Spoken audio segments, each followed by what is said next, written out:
We all like going back in time and imagining how things could have gone differently. Like, what if I made different choices? Would I have ended up here? It's been 6 months and still no leads on the whereabouts of the escaped convict known as the Roofman.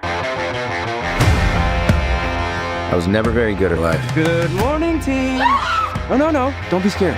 Kind of like I was not good at hurting people. Dwayne, get your coat. I don't have one. Are you serious? Here. It was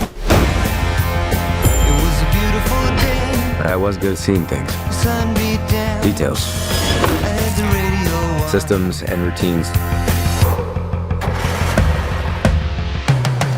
Yeah, running down a A dream. manhunt tonight for an escaped prisoner. Find a safe place to hide for a few months. He's a very smart individual, super intelligent. You're just the man I want to see. You like peanut M&Ms, right? 'Cause we're missing a lot. You have any idea why? I just thought, they gotta be hiding somewhere. I wanted to invite you to my toy drive. We sell toys here, we don't give them away. Wow. Yeah, running down a dream. I would like to introduce you to someone who made a generous toy donation. That's so kind of you. So, John, I understand you work for the government. So it's a little classified, so. I never knew we had an intelligence unit here in Charlotte. Oh, are you law enforcement? Yes, I am. Wow, that's amazing. Police believe the Roofman may still be in the area.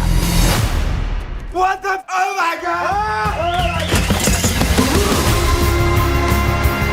You got your passport?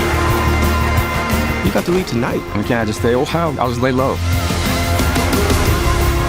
I need you to really think about who you talk to. You just look like this all the time? Tell me what's going on. Right now. Who do you want to be, Jeff? I need you to take the ink bomb out. If I do that, it'll blow up. Now, if you do it quick.